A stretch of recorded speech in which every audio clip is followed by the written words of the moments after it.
Kumusta mahal na mga mangangalakal at mamumuhunan? Analytical na komunidad na nakikipag-ugnayan system, Guru Markets.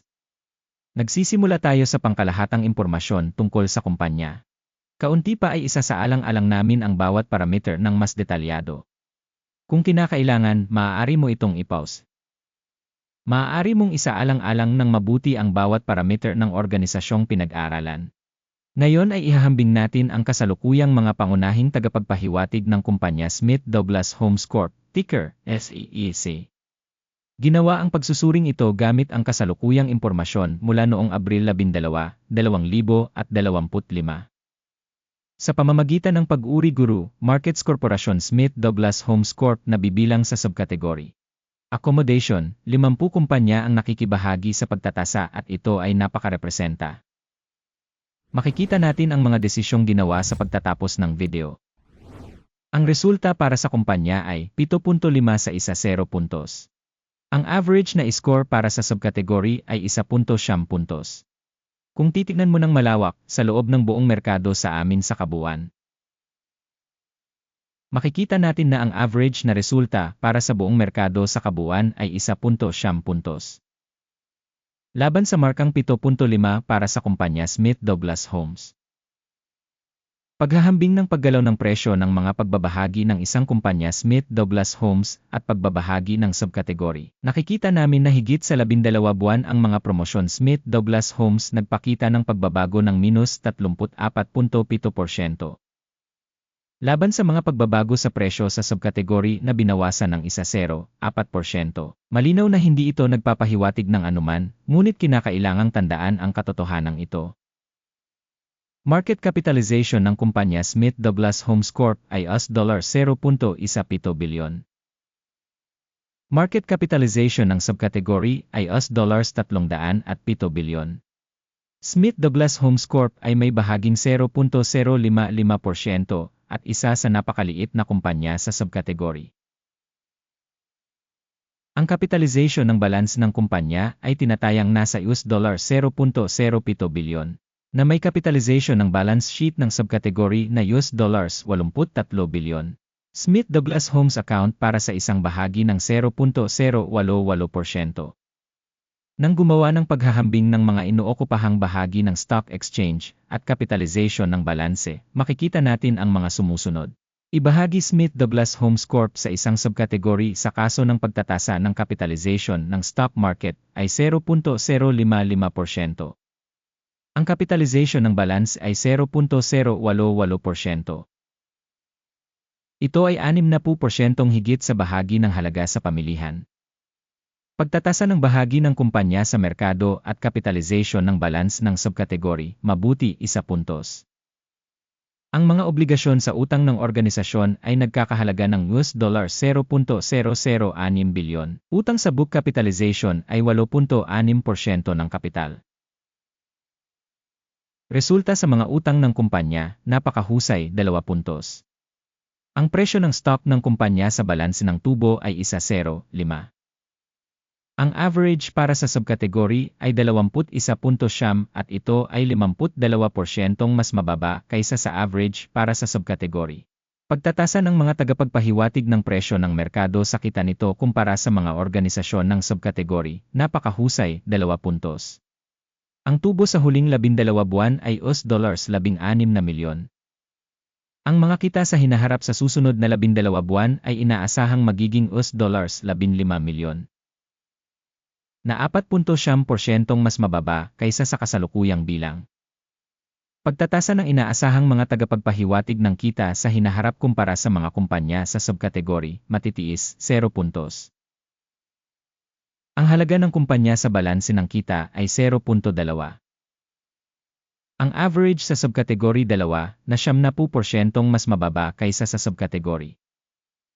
Pagtatasa ng presyo ng merkado ng kumpanya sa mga tagapagpahiwatig ng kita kumpara sa mga tagapagpahiwatig ng mga kumpanya sa subkategory, mabuti 1 punto. Ang kita sa huling 12 buwan ay $980 milyon. Ang pasulong na kita para sa susunod na 12 buwan ay pansamantalang inaasahang magiging $930 milyon. Ito ay 5% mas mababa kaysa ngayon. Pagtatasa ng hinulaang tagapagpahiwatig ng kita sa hinaharap kumpara sa mga tagapagpahiwatig ng mga kumpanya sa subkategory, matitiis, 0 puntos. Ang margin ng benta ay 1.7% na may average sa subkategory na 9.3%. Ang pagkakaiba sa pagitan ng average ng subkategory at performance ng kumpanya ay 7.6%. Pagtatasa ng kakayahang kumita ng mga benta kumpara sa mga tagapagpahiwatig ng mga kumpanya sa subkategory, matitiis, 0 puntos. Ang bahagi ng kumpanya sa mga tuntunin ng bilang ng mga empleyado sa subkategory ay 0.084%. Na 53% higit sa bahagi ng market capitalization. At ang katotohanan ito ay sumasalamin sa kawalan ng balanse sa presyo ng merkado ng kumpanya Smith Douglas Homes Corp. Sa halip patungo sa pagmamaliit. Ang halaga ng market capital bawat empleyado ng kumpanya ay $365,000 at para sa subkategory ito ay $556,000. Ang pagkakaiba sa pagitan ng average ng subkategory at performance ng kumpanya ay 34.4%. Pagtatasa ng halaga ng kapital bawat empleyado kumpara sa mga tagapagpahiwatig sa subkategory, mabuti, 0.5 puntos. Ang tubo sa bawat empleyado ay $34.600 na may average para sa subkategory na $25.400. At ang pagkakaiba sa pagitan ng average ng subkategory at performance ng kumpanya ay 36%. Pagtatasa ng kita ng kumpanya sa bawat empleyado kumpara sa mga tagapagpahiwatig ng mga kumpanya sa subkategory, mabuti, 0.5 puntos. Ang bahagi ng mga benta sa bawat empleyado ng kumpanya ay $2,111,000. Sa subkategory mayroong $274,000. Ang pagkakaiba sa pagitan ng average na subkategory at pagganap ng kumpanya ay 670%. Pagtatasa ng mga benta sa bawat individual na empleyado kumpara sa mga tagapagpahiwatig sa subkategory, mabuti, 0.5 puntos. Share shorted ay 6.7% kumpara sa subcategory average na 3.7%.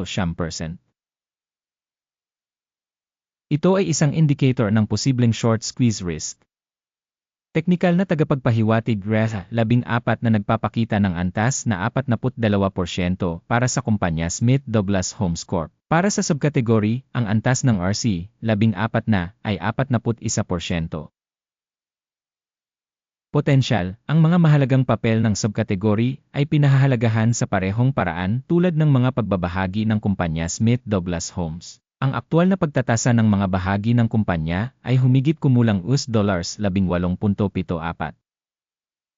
Ang target na presyo ng pinagkasunduan para sa mga pagbabahagi ng kumpanya ay nasa paligid ng $20.30 minuto. Ang pagkakaiba sa pagitan ng aktual na pagtatantya at ang pagtataya ng pinagkasunduan ay humigit kumulang 7%. Tignan natin ang talahanayan ng order. Ito ay magagamit, ang link ay nasa nakapin na komento. Ang talahanayan ng pagkakasunod-sunod ay naglalaman ng ganap na lahat ng mga desisyong ginawa ng publiko mayong siso ng sistema ng impormasyon at sanggunian Guru Markets. Ang pag-access sa talahanayan ng order ay ganap na libre at bukas, link sa nakapin na komento. Batay sa mga resulta ng pagtatasa ng mga seguridad Smith Douglas Homes. Sistema ng pagtatasa ng impormasyon at sanggunian Guru Markets ang sumusunod na desisyon ay ginawa. Bukas na buy order sa $18.75 bawat bahagi. Ang deal ay binuksan dahil sa ang katunayan na ang kumpanya ay may isang medyo mataas na rating. Nasuri ang organisasyon batay sa diskarte sa pagtatasa, ang index ng AKIM. Ang take profit ay nakatakda sa 21.42. Ang stop loss ay nakatakda sa 16 na oras 8 minuto. Sakaling hindi isinara ang order sa pamamagitan ng take profit o stop loss. Sa kasong ito, otomatikong isinasara ang order sa pagtatapos ng kalakalan sa Mayo 12, 2025 o sa huling araw ng kalakalan bago ang tinukoy na petsa. Ticker, ILLE, ay isang on-balance sale na transaksyon. Ang isang video sa pagkakasunod-sunod ng pagbabalanse ay maipublish o na-publish na sa channel na ito. Sa kaso ng pagsasara ng alinman sa mga order, pangunahing o pagbabalanse. Ang isa pang order ay naayos sa kasalukuyang presyo. Maraming salamat sa panonood hanggang sa dulo at sa paggamit ng impormasyon at reference system mula sa Guru Markets. Kayong lahat ay tunay na pinakamahusay na madla.